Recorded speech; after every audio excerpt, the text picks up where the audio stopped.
Di tengah padang pasir Namibia yang gersang dan berdebu, ada sebuah kota yang dulunya hidup dalam kemewahan, kini hanya tersisa runtuhan yang seolah ditelan oleh lautan pasir. Kota itu adalah Kolmanskop, sebuah kota yang pernah menjadi pusat kekayaan berlian pada awal abad ke-20.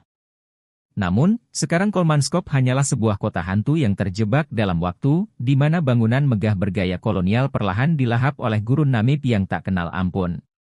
Meskipun ditinggalkan oleh penduduknya lebih dari setengah abad yang lalu, Kolmanskop tetap menarik perhatian banyak orang. Kota ini memiliki daya tarik tersendiri bagi para fotografer, wisatawan, dan pecinta sejarah.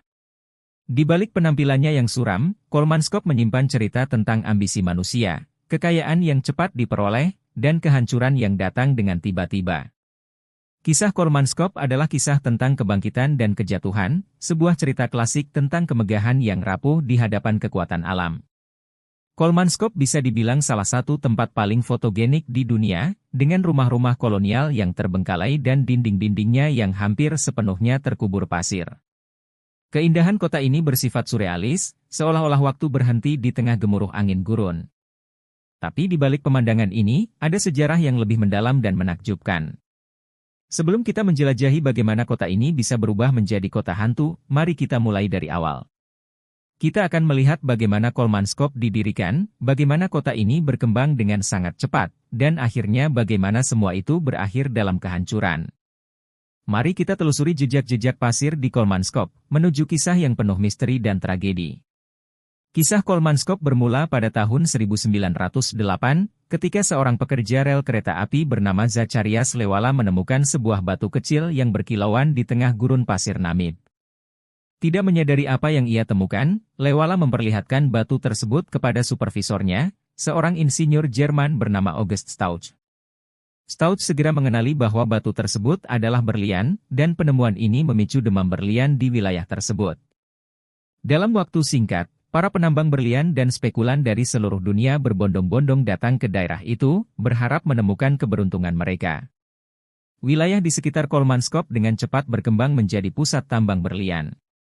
Seiring bertambahnya kekayaan, para penambang membangun sebuah kota di tempat yang sekarang dikenal sebagai Kolmanskop. Nama Kolmanskop sendiri berasal dari nama seorang penggembala bernama Johnny Coleman, yang pernah berteduh di bukit di dekat sana selama badai pasir.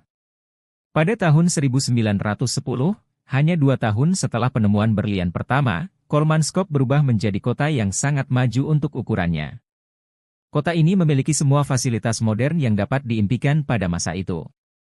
Ada rumah-rumah mewah bergaya Eropa yang dihuni oleh para penambang kaya, rumah sakit dengan teknologi mutakhir, kasino, teater, dan bahkan pabrik es untuk menghasilkan es di tengah gurun panas. Sebagai kota tambang berlian yang sangat makmur, Kolmanskop juga memiliki beberapa fasilitas yang luar biasa untuk ukuran kota sekecil itu, termasuk sistem listrik, air bersih, dan jalur kereta api yang menghubungkan kota ini dengan dunia luar. Para penduduk Kolmanskop hidup dalam kemewahan.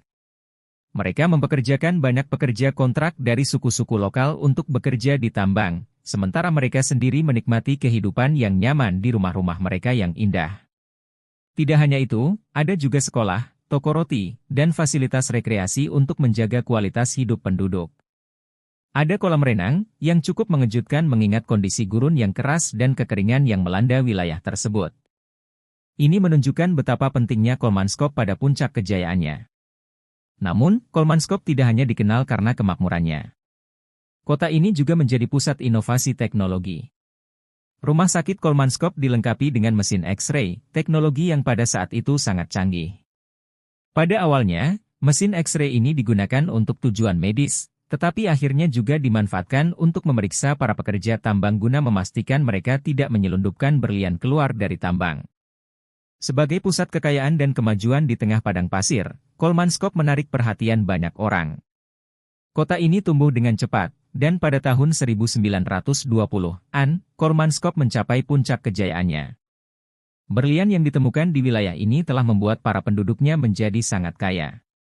Namun, seperti halnya dengan semua hal yang bersifat sementara, kejayaan ini tidak bertahan lama. Di masa keemasannya, Kolmanskop adalah simbol dari kemewahan di tengah padang pasir yang tandus. Para penduduknya hidup dengan standar hidup yang sangat tinggi, bahkan melebihi standar di kota-kota besar Eropa pada saat itu. Setiap hari di Kolmanskop adalah hari di mana kekayaan baru ditemukan, dan setiap sudut kota ini dipenuhi dengan kemegahan.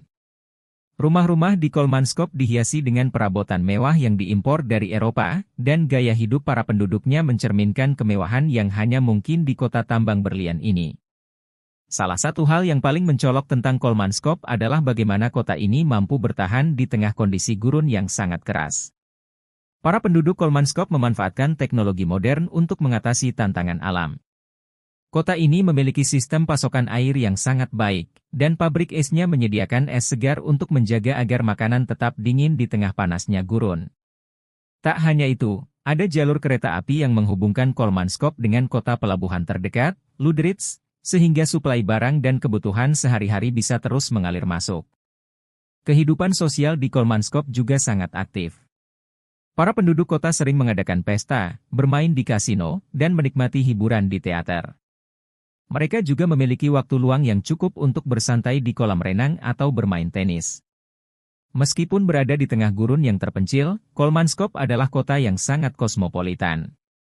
Para penambang dan penduduk kota berasal dari berbagai negara, terutama Jerman, yang pada saat itu mengendalikan wilayah Namibia. Namun, meskipun Kolmanskop tampak sempurna di luar, ada ketidakstabilan yang mengintai di bawah permukaan. Sumber daya alam, dalam hal ini berlian, adalah fondasi dari seluruh kekayaan kota ini. Ketika sumber daya tersebut mulai menipis, kehidupan di Kolmanskop juga mulai terancam. Tambang berlian di daerah Kolmanskop semakin lama semakin sedikit menghasilkan berlian, dan ini membuat para penambang mulai berpikir untuk pindah ke tempat lain yang lebih menjanjikan. Pada tahun 1920-an, tambang-tambang berlian baru ditemukan di wilayah yang lebih selatan, dekat Sungai Orange. Penemuan ini mengubah segalanya. Banyak penambang yang mulai meninggalkan Kolmanskop untuk mencari peruntungan di tambang baru yang lebih produktif. Perlahan tapi pasti, Kolmanskop mulai kehilangan penduduknya. Kota yang dulunya dipenuhi dengan kehidupan dan kemewahan kini mulai terasa sepi dan sunyi. Kekayaan yang pernah mengalir deras di Kolmanskop tiba-tiba berhenti.